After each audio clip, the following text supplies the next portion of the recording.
جیسے جیسے بوڑھے ہوگے دو چیزیں جوان ہوں گی، لمبی لمبی امیدیں اور دولت کی ہوس۔ عجیب بات ہے۔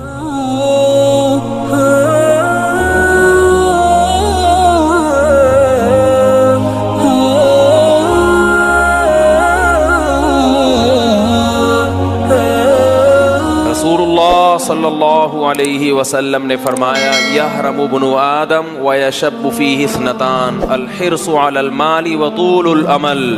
جیسے جیسے بوڑھے ہوگے دو چیزیں جوان ہوں گی، لمبی لمبی امیدیں اور دولت کی ہوس۔ عجیب بات ہے، ہونی کم چاہیے کہ اب قبر کے قریب جا رہے ہیں تو پیسے کی محبت بڑھنے کے بجائے کم ہو۔ نبی صلی اللہ علیہ وسلم کا جو کلام ہے نا، خدا کی قسم وہ خود دلیل نبوت ہے۔ میں نے اپنی زندگی میں خود مشاہدہ کیا اس چیز کا۔ ہاں، جوانی میں کسی نے یہ محبت ختم کر دی، پھر بڑھاپے میں یہ چیزوں کی محبت نہیں ہوتی، کیونکہ حدیث کے الفاظ یہ نہیں ہے کہ بڑھاپے میں یہ دو چیزیں پیدا ہوتی ہیں، نہ نہ نہ نہ، جوان ہوتی ہیں۔ جوان وہی چیز ہوتی ہے جو پہلے پیدا، بولو بھائی، ہو چکی۔ اگر جوانی میں آپ نے دیواروں کی، اینٹوں کی، مکانوں کی، دولت کی اور لمبی لمبی امیدوں کی ہوس ختم نہیں کی اور آپ اسی امید پہ لگے رہے کہ ابھی تو میں جوان ہوں، بعد میں دیکھی جائے گی، تو بعد میں یہ برائیاں اور بڑھ جائیں گی، کم، بولو بھائی، نہیں ہوں گی۔ ابھی سے ان کو ختم کر دو، دل کو ان گندگیوں سے، بدبودار فنا ہونے والی چیزوں سے پاک کر دو، سکون کی زندگی گزرے گی۔ اللہ کی قسم، سکون خواہشات کی تکمیل میں نہیں ہے، سکون اس میں نہیں ہے کہ آپ کی ساری خواہشیں پوری ہو جائیں۔ اگر اس میں سکون ہوتا تو سویڈن، جاپان اور امریکہ کے لوگ سب سے زیادہ سکون میں ہوتے۔ اف، کیسے بتائیں یار بھائی، وہ ان کی تو ہر خواہش پوری ہو رہی ہے، ہو رہی ہے کہ نہیں ہو رہی؟ تو میں یہ عرض کر رہا تھا کہ دیکھو، ان کی ساری خواہشات پوری ہو رہی ہیں، مگر ٹینشن ان ملکوں میں زیادہ ہے۔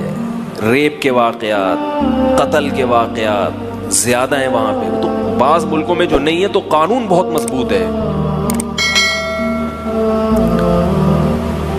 تو یاد رکھیں، سکون اور اطمینان اللہ نے خواہشات کی تکمیل میں نہیں رکھا، سکون اس میں رکھا ہے کہ جتنا مل رہا ہے اس کو اپنی ضرورت سے زیادہ سمجھیں اور یہ یقین کر لیں کہ میں اس کا بھی مستحق نہیں ہوں۔ سفر میں اتنی چیزوں کی ضرورت نہیں ہوتی، یہ مجھے میری ضرورت سے زیادہ مل رہا ہے، ورنہ سفر ہے، جا رہے ہیں، آگے قبر میں جانا ہے تو اتنے 3 ٹائم کھانے کی ضرورت ہی نہیں ہے بھائی۔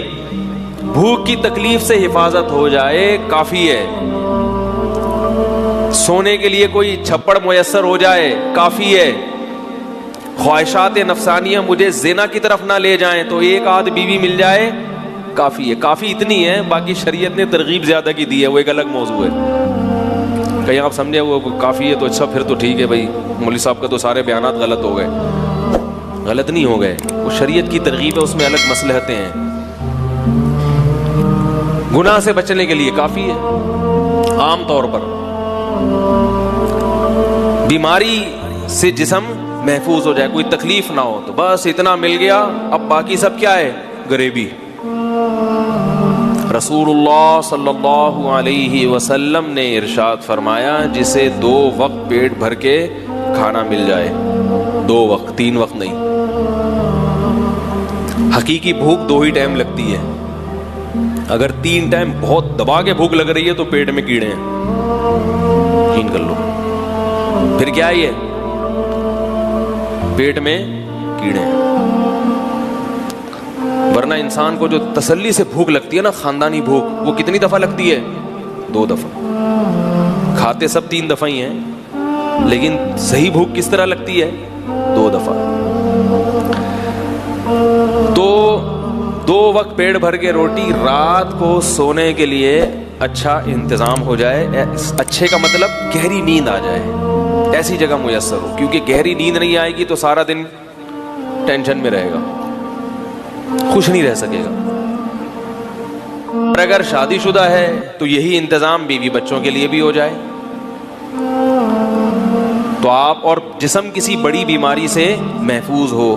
تو آپ صلی اللہ علیہ وسلم نے فرمایا یہ ایسا ہے گویا ساری دنیا کی دولت سمیٹ کے اللہ نے اس کے قدموں میں ڈال دی ہے، او کما قال صلی اللہ علیہ وسلم. اب یہ پریشان ہوگا تو یہ پریشانی اس کی اپنی بنائی ہوئی ہے، یہ پریشانی اس کی علامت ہے کہ یہ دنیا کو مسافر خانہ، کمبخت یہ دنیا کو مسافر خانہ نہیں سمجھ رہا، اور یہ سمجھ رہا ہے کہ میں نے یہاں دھرنا مار کے بیٹھ گیا ہوں، میں مروں گا نہیں.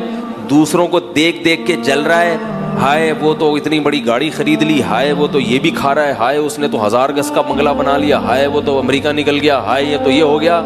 اللہ کے بندے جہاں بھی نکل جائے آئے گا تو قبرستان میں نا. کتنا آگے جائے گا واپس ٹرن ہو جائے گا، واپس پیچھے چلا جائے گا. عبرت کی آنکھیں اندھی نہ ہوں تو جہاں میں ہے عبرت کے ہر سو نمونے. بہت اللہ نے عبرت کی چیزیں دنیا میں رکھی ہیں.